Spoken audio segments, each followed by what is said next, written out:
नमस्कार, मैं गौरव शर्मा आप सभी का कृष्णा क्लासेस यूट्यूब मंच पर हार्दिक अभिनंदन करता हूँ।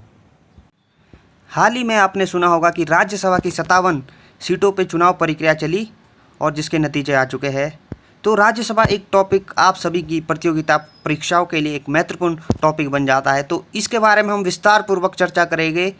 सबसे पहले हम राज्यसभा के बारे में पढ़ेंगे, फिर राज्यसभा के क्या क्या इसके बारे में कुछ तथ्य एमर्जिंग फैक्ट को हम पढ़ेंगे और इसकी राज्यसभा के चुनाव प्रक्रिया, इससे जुड़े हुए कौन से हमारे अनुच्छेद और कौन सी अनुसूची, शेड्यूल और आर्टिकल है। तो हमसे जुड़े रहिए कृष्णा क्लासेस यूट्यूब के साथ।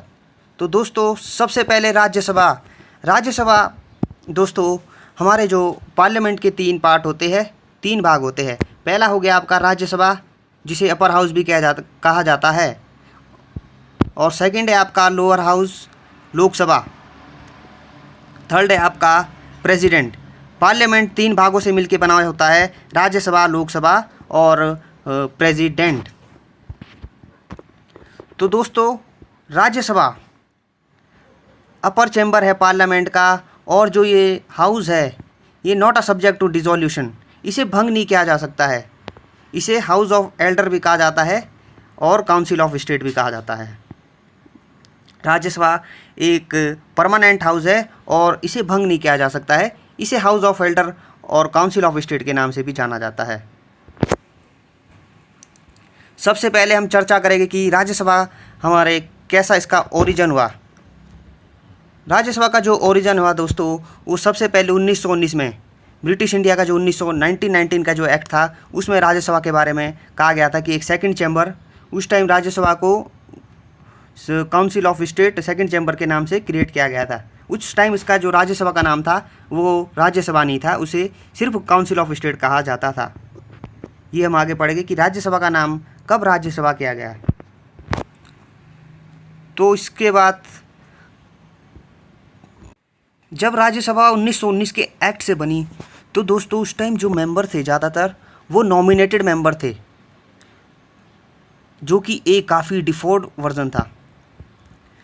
जब राज्यसभा 1919 एक्ट के तहत बनी, तो जो उस टाइम के ज़्यादातर जो मेंबर थे वो नॉमिनेटेड मेंबर थे, जो कि ये काफ़ी डिफ़ॉर्म्ड वर्जन था सेकंड चैम्बर का, जिससे जो without reflecting true federal nature, जिससे जो संघीय ढांचा है वो नहीं दिखता था। संघीय ढांचा क्या होता है, जो पावर होता है उसका डिवीज़न होता है, पावर डिवीज़न होती है 2 हाउस में। लेकिन उस टाइम जो ज़्यादातर जो मेंबर थे वो नॉमिनेटेड थे, जिस वजह से संघीय ढांचा पूरी तरीके से रिफ्लेक्ट नहीं होता था। The council continue to function till India become independent. ये जो ढांचा था, जो काउंसिल थी, इसी तरीके से कार्य करती रही जब तक भारत आज़ाद नहीं हुआ। The issue of having a second chamber was a deeply deliberated in the constitute assembly and finally it was decided to have a second chamber, the council of state. जो सेकंड चैम्बर था दोस्तों, जो council of state है, इसके बारे में काफ़ी ही, जब कॉन्स्टिट्यूशन बन रहा तो काफ़ी विस्तार पूर्वक डिस्कशन चला था और फाइनली डिसाइड किया गया कि सेकंड चैम्बर बनाया जाएगा, जिसे काउंसिल ऑफ स्टेट कहा जाएगा। The Rajya Sabha it's Hindi nomenclature was adopted in 23 अगस्त 1954। जो राज्यसभा का जो असली नाम था दोस्तों, वो अब वो बना 23 अगस्त 1954। उससे पहले से काउंसिल ऑफ स्टेट के नाम से जाना जाता था और 23 अगस्त 1954 को राज्यसभा का नाम काउंसिल ऑफ स्टेट से राज्यसभा किया गया। The house was constituted for the first time on 3 अप्रैल 1952। सबसे पहले जो हाउस था वो बनाया गया था 3 अप्रैल 1952। Its membership has changed over the years and its present membership is 245 as against 216 in 1952। जब ये 3 अप्रैल 1952 को बना था, उस टाइम इसकी जो संख्या थी, राज्यसभा की जो संख्या थी वो 216 थी। तो बाद में जो अमेंडमेंट किए गए उससे 245 और तक इसके मेंबरशिप बढ़ाए गए। तो दोस्तों, आपको कमेंट सेक्शन में बताना है कि जो राज्यसभा के जो मेंबरशिप है 216 से 245 कौन कौन से अमेंडमेंट हुए थे। नेक्स्ट स्लाइड की ओर बढ़ते हैं। कंपोजिशन ऑफ राज्यसभा, जो कि अनुच्छेद 84 में बताया गया है। कंपोजिशन, राज्यसभा कितने सदस्य है, इसके बारे में पूरा जानकारी बताई गई है। हमारे 84 आर्टिकल में। जो उसकी टोटल स्ट्रेंथ है, टोटल स्ट्रेंथ कितनी है राज्यसभा की? 245। और जो मैक्सिमम स्टेट है स्ट्रेंथ है, मैक्सिमम जो बल संख्या बल है वो 250 तक हो सकता है। 250 में से 238 member represented state and union territories. 238 member है, 238 मेंबर है वो स्टेट को रिप्रेजेंट करते हैं और स्टेट और यूनियन टेरिटरी को रिप्रेजेंट करते हैं। और जो 12 मेंबर्स है वो प्रेसिडेंट नियुक्त करता है। कौन कौन सी फील्ड से? वो है आपकी LASSS, literature, arts, science, social science, इन सब फील्ड से आपका प्रेसिडेंट मेंबर अपॉइंटमेंट करता है। LA literature, arts, science and social science, last आप इस तरीके से याद कर सकते हैं। अब नेक्स्ट स्लाइड की ओर बढ़ते हैं। क्वालिफिकेशन जो हमारे मेंबरशिप की दी गई है, पार्लियामेंट के जो मेंबरशिप है उसकी क्वालिफिकेशन दी गई है 84 आर्टिकल में। सबसे पहले वो भारत का नागरिक होना चाहिए, be a citizen of India, और 25 ईयर एज होनी चाहिए। 25 ईयर एज किसके लिए होनी चाहिए? लोकसभा के लिए। दोस्तों पार्लियामेंट के 2 हाउस है, लोकसभा और राज्यसभा। लोकसभा के लिए 25 साल और राज्यसभा के लिए 30 ईयर। राज्यसभा के लिए 30 ईयर, ये जो एज लिखी गई है लोकसभा के लिए है। Should not be criminal of 2 year punishment, और 2 साल से ज़्यादा की सज़ा नहीं मिलनी चाहिए, नहीं होनी चाहिए 2 साल से ज़्यादा की सज़ा। Should not hold any office, mentally fit होना चाहिए। सबसे पहले क्या है? Should not hold any office, कोई भी जो ऑफिस है गवर्नमेंट के अंडर में कार्य नहीं करना चाहिए, गवर्नमेंट के अंडर में कार्य में नहीं होना चाहिए। और इसके बाद मेंटली फिट होना चाहिए। मेंटली ये नहीं कि मेंटली इंसॉल्वेंट हो, मेंटली पूर्णतः फिट होना चाहिए, स्वस्थ होना चाहिए एक। और money borrowed people can not resettle means they can participate, और उसमें कोई उधार नहीं होना चाहिए गवर्नमेंट बैंक वगैरह में। तो नेक्स्ट स्लाइड की ओर बढ़ते हैं। जो इलेक्शन होता है मेंबर्स जो राज्यसभा के जो मेंबर्स का इलेक्शन होता है वो elected by the legislature of the state and union territory using STV, single transferable vote होता है। सिंगल ट्रांसफरेबल वोट दोस्तों हमने पढ़ा था, जो प्रेसिडेंट है उसका इलेक्शन भी क्या होता है? सिंगल ट्रांसफरेबल वोट से होता है। मीन्स जो वोट होते हैं, मान लीजिए कि 5 कैंडिडेट है, 1 2 3 4, मान लीजिए 4 ही मानते हैं, उसमें से जैसे आपके जिनको सबसे ज़्यादा वोट, इन 4 में से जिनको सबसे ज़्यादा वोट पड़ेंगे पहले 3 को, और जिसको सबसे कम जो वोट होंगे वो ट्रांसफ़र हो जाएंगे इन 3 में। जैसे फर्स्ट को वोट पड़े आपके 10, और सेकंड को 8, थर्ड को 6 और फोर्थ को 5। तो दोस्तों सबसे ज़्यादा कम वोट इनमें से किसको पड़े हैं? सबसे कम वोट पड़े हैं आपको फोर्थ को। तो ये वोट है जो ट्रांसफ़र हो जाएंगे इन 3 में। जैसे फोर्थ की जो सेकंड प्रेफरेंस देखी जाएगी, इसकी जो सेकंड प्रेफरेंस फोर्थ की थी वो 2 ने तो 1 को दिया वोट, और 2 ने 2 को दिया वोट, और फोर्थ की जो थर्ड 1 लोग ने सेकंड प्रेफरेंस अपनी थर्ड वाले को दी। तो इस तरीके से सिंगल ट्रांसफरेबल वोट होता है। दोस्तों आई होप आप समझ पाए होंगे। और इसमें से हमने पढ़ा था कि जो प्रेसिडेंट होता है वो 12 मेंबर नॉमिनेट करता है, literature, science and social service, literature, art, science and social service, in field से।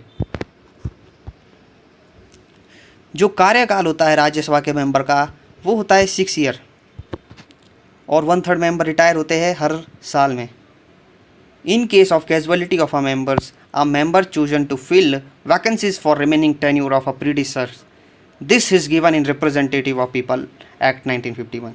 अगर मान लीजिए कि कोई पार्लियामेंट का जो मेंबर है राज्यसभा में, उसकी कार्यकाल के बीच में ही डेथ हो जाती है, तो मान लीजिए कि 6 साल का कार्यकाल होता है लोकसभा का, तो 3 साल उसने कार्य किया, उसके बाद उसके बीच में डेथ होगी, तो इसका जो कार्यकाल अब बचा है वो 3 साल का बचा है। तो जो नया मेंबर चुना जाएगा वो 6 साल के लिए नहीं, बल्कि जो बचा हुआ टाइम टेन्यूर है उसके लिए चुना जाएगा। ये गिवन है आपका representative of people act 1951। Next slide की ओर चलते हैं। जो अब देखेंगे चेयरमैन ऑफ राज्यसभा का। दोस्तों जो चेयरमैन होता है राज्यसभा का वो वाइस प्रेसिडेंट होता है, ex officio chairman of Rajya Sabha. इसका मतलब क्या है, जो वाइस प्रेसिडेंट होता है वो शपथ जैसी वाइस प्रेसिडेंट की लेता है, तो उसी के साथ वो एक्स ऑफिशियो मतलब उसी के साथ वाइस प्रेसिडेंट के शपथ के साथ वो राज्यसभा का चेयरमैन बन जाएगा। उसे इसके लिए अलग से ओथ नहीं लेने पड़ेगी, अलग से ओथ नहीं लेने पड़ेगी, शपथ नहीं लेने पड़ेगी। The house also elects the deputy chairman from amongst its member. जो हाउस होता है डेप्यूटी चेयरमैन को भी इलेक्ट करता है अपने ही मेंबर में से। Beside there is also a panel of vice chairman in Rajya Sabha.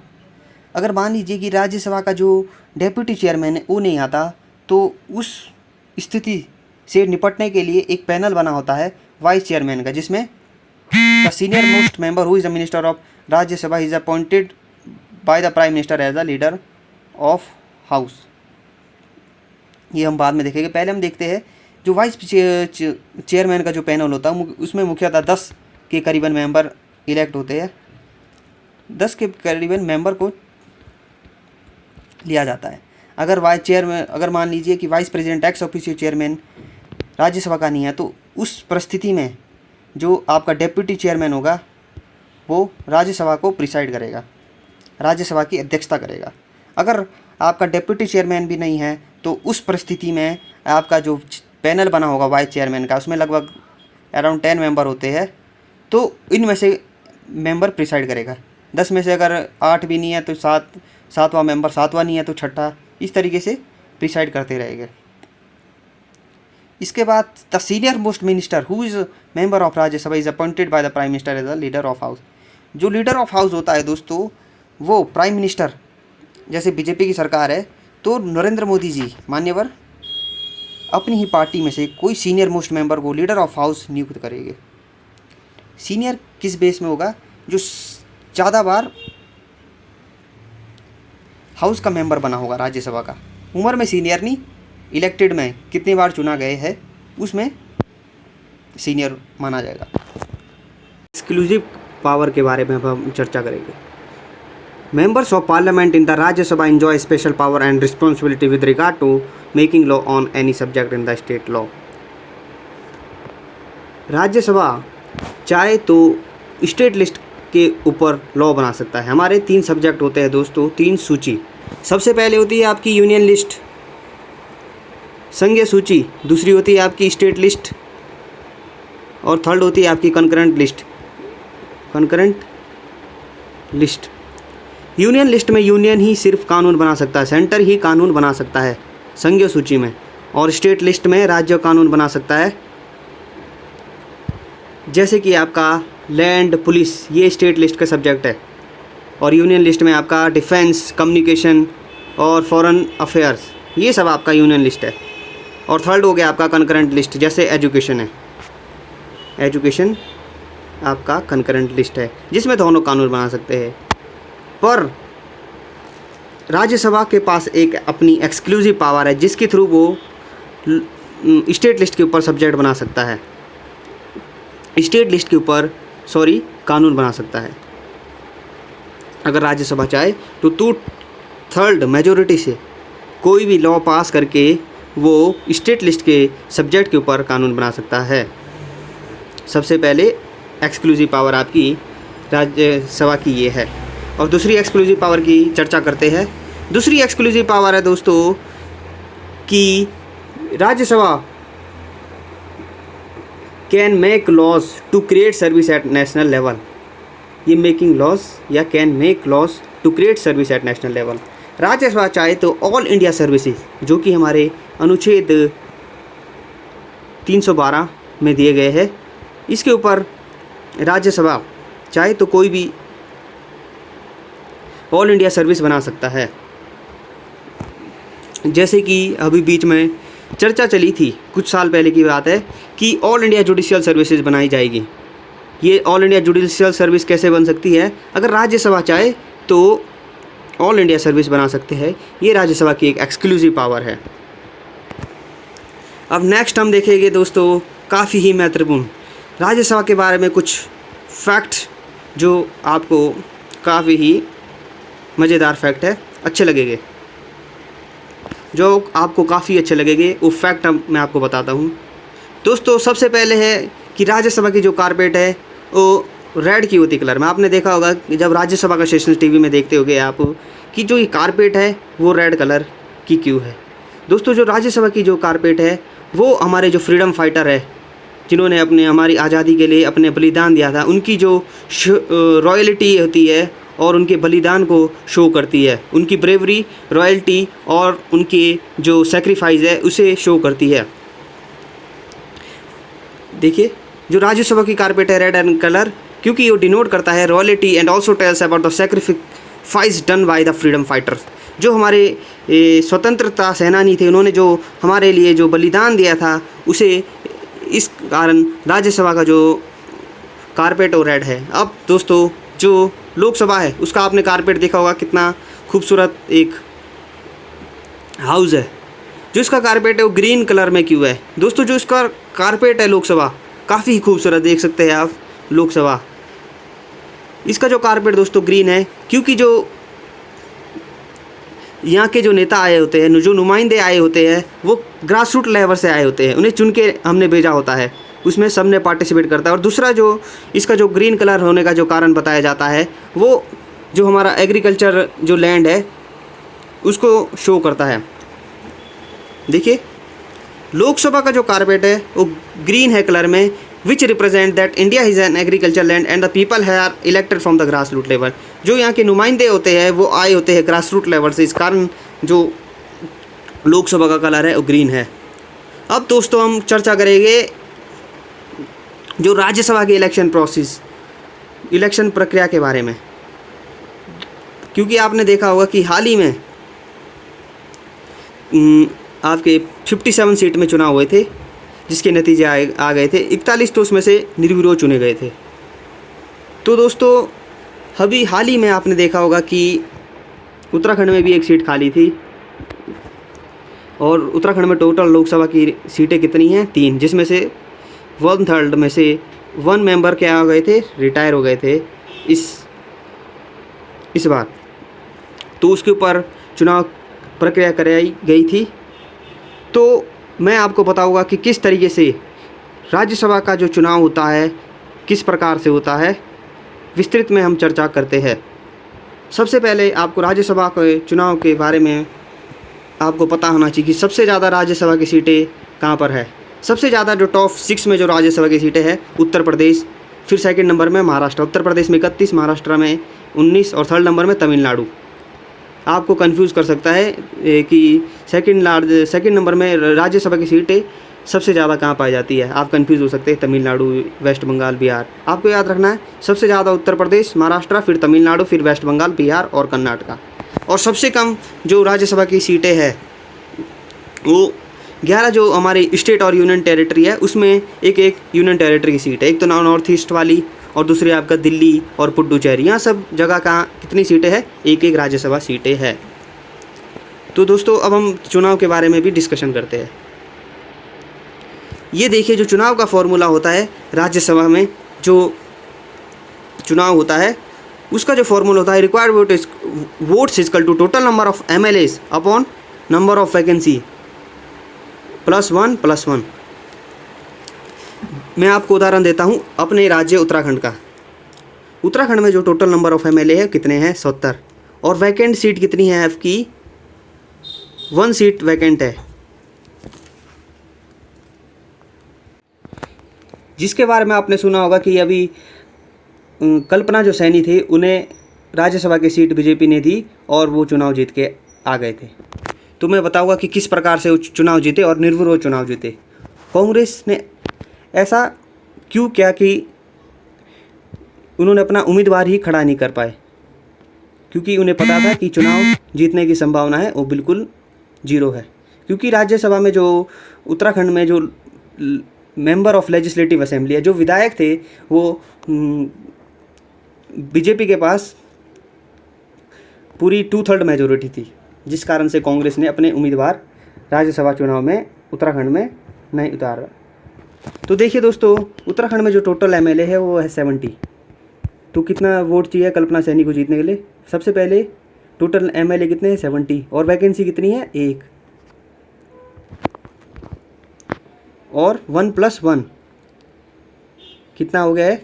70/2 equal to 35। 35+1। चुनाव जीतने के लिए आपको 36 विधायकों का समर्थन चाहिए। याद रखिए दोस्तों, जो राज्यसभा के जो चुनाव होते हैं इसमें सिर्फ विधायक ही पार्टिसिपेट करते हैं। विधानसभा के विधायक ही पार्टिसिपेट करते हैं। Member of legislative council, Vidhan Parishad इसमें भाग नहीं लेती है। इसमें सिर्फ पार्टिसिपेट करते हैं मेंबर ऑफ लेजिस्लेटिव असेंबली। और एक सीट में आपको कितने एमएलए का समर्थन चाहिए? विधायकों का समर्थन, और 36 सीट है।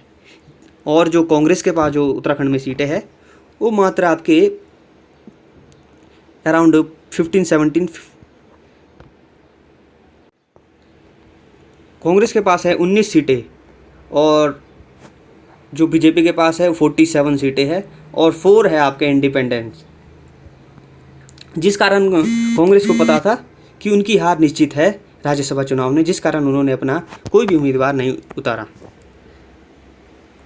आई होप कि आप इस कॉन्सेप्ट को समझ पाए होंगे। अब हम देखेंगे कि जो सीटों का आवंटन है वो हमारे कॉन्स्टिट्यूशन में किस किस में दिया गया है। राज्यसभा और काउंसिल ऑफ स्टेट का जो सीटों का आवंटन है वो कौन से अनुसूची में दिया गया है? जो सीटों का आवंटन किया गया है 4th शेड्यूल में दिया गया है हमारे कॉन्स्टिट्यूशन के, जिसमें बताया गया है कि allocation of seat to the state और union territories in Rajya Sabha. Allocation of seat किस बेस में होगा? एलोकेशन जो सीटों का जो आवंटन होगा वो होगा आपका पॉपुलेशन के बेसिस में। The allocation of seat is made on the basis of population of each state. जितनी जनसंख्या होगी उसको ज़्यादा रिप्रेजेंटेटिव मिले होंगे राज्यसभा की सीट में। Consequent on the reorganisation of state and formation of new state. जो सीटों का आवंटन है वो delimitation commission time to time क्या कर सकती है? चेंज कर सकती है। द मेंबर और elected seat in the Rajya Sabha elected to state and union territory has changed from time since 1952। 1952 से जो राज्यसभा की जो सीटें हैं, जैसे आपकी कहीं जो पॉपुलेशन बढ़ चुकी है तो वहाँ पर सीटों का ज़्यादा रिप्रेजेंटेशन मिलेगा, और जहाँ पॉपुलेशन घट रही है तो उस हिसाब से सीटों का चेंज होते रहेगी टाइम टू टाइम। 1952 में ये कार्य कौन करता है? परिसमीन डीलिमिशन कमीशन, परिसमीन आयोग। परिसमीन आयोग का जो डिसीजन होगा वो सुप्रीम कोर्ट में चैलेंज नहीं कर सकते हैं आप, ये आपको याद रखना है। ये का इंडिपेंडेंट बॉडी है। इसमें जो मेंबर होते हैं आपको ये बताना है कमेंट सेक्शन में कौन कौन इसके मेंबर होते हैं। इसमें जो मेंबर होते हैं मेनली जो सुप्रीम कोर्ट के रिटायर्ड जज होते हैं वो इसमें होते हैं। अब हम देखेंगे दोस्तों क्वेश्चन जो हमने डिस्कशन किया, मैंने सिर्फ 5 क्वेश्चन लाए हैं। अगर आप चाहते हैं कि इसका मैं और क्वेश्चन लेकर आऊँ तो आप कमेंट सेक्शन में बता सकते हैं। इसमें मैं 50 क्वेश्चन बना सकता था, लेकिन दोस्तों वीडियो लंबी ना हो जाए इस वजह से मैंने सिर्फ 5 क्वेश्चन लाए हैं। तो सबसे पहले क्वेश्चन है एलोकेशन ऑफ सीट इन राज्यसभा कौन से शेड्यूल्स में दिया गया है? शेड्यूल अनुसूची में दिया गया है। ये दिया गया है आपका 4th शेड्यूल में। 4th शेड्यूल में जो सीटों का आवंटन है राज्यसभा का वो दिया गया है। अब नेक्स्ट क्वेश्चन की ओर चलते हैं। First leader of opposition in Rajya Sabha. Rajya Sabha के जो पहले लीडर ऑफ अपोजिशन थे या विपक्ष के नेता, हिंदी में कहते हैं विपक्ष के नेता, कौन थे? वो थे आपके श्याम नंदन प्रसाद मिश्रा। श्याम नंदन प्रसाद मिश्रा जो लोकसभा और राज्यसभा में जो लीडर ऑफ अपोजिशन की जो शुरुआत हुई थी 1969 से शुरू हुई थी, और जो पहले लीडर ऑफ अपोजिशन थे राज्यसभा में वो थे आपके श्याम नंदन प्रसाद मिश्रा। अब नेक्स्ट क्वेश्चन है कि which leader of opposition in Rajya Sabha hold office only for 9 days. ऐसे कौन से लीडर ऑफ अपोजिशन थे जिन्होंने ऑफिस सिर्फ 9 दिनों के लिए ही अपने पोस्ट पे आसीन रहे थे? दोस्तों जो अटल बिहारी वाजपेयी की सरकार थी वो सिर्फ 9 दिनों तक चली थी, जिस कारण से जो लीडर ऑफ अपोजिशन थे राज्यसभा में उन्हें भी सिर्फ 9 दिनों तक ही मौका मिल पाया। तो वो थे आपके शंकर राव चौहान। अब next question, fourth question, in which house of the parliament presiding officer is not member of the house of parliament. Parliament का ऐसा कौन सा हाउस है जिसमें जो अध्यक्ष होते हैं वो उसी हाउस के मेंबर नहीं होते हैं। He is not a member of house of parliament. दोस्तों, जो राज्यसभा के जो प्रिसाइडिंग ऑफिसर रहते हैं या चेयरमैन कहते हैं इसे, वो होते हैं आपके vice president of India. Vice president of India दोस्तों राज्यसभा के मेंबर नहीं होते हैं, परंतु फिर भी वो राज्यसभा के प्रिसाइडिंग ऑफिसर होते हैं, राज्यसभा के चेयरमैन होते हैं। I hope you understand this concept very well. So moving to the next question, who is competent to dissolve the Rajya Sabha. Rajya Sabha को कौन भंग करता है, डिसॉल्व करता है? तो दोस्तों काफ़ी महत्वपूर्ण क्वेश्चन है। आपको मैं ऑप्शन देता हूँ, presiding officer of the Rajya Sabha, deputy chairman of the Rajya Sabha, और थर्ड है आपका panel of vice chairman person of Rajya Sabha, और फोर्थ है आपका प्रेसिडेंट, और फिफ्थ है आपका नन ऑफ दिस। ऑप्शन है आपकी प्रेसिडेंट, वाइस चेयरपर्सन और आपकी चेयरमैन और नन ऑफ दिस। इन चार ऑप्शन में से ही बताइए। दोस्तों, जो राज्यसभा है वो कभी डिसॉल्व नहीं होती, कभी भंग नहीं होती। एक काफ़ी इंपॉर्टेंट पॉइंट है, तो आपको याद रखना है, राज्यसभा कभी डिसॉल्व नहीं होती, एक परमानेंट हाउस है। तो दोस्तों, ये थे हमारे 5 क्वेश्चन। उम्मीद है कि आपको ये लेक्चर अच्छा लगा होगा। धन्यवाद।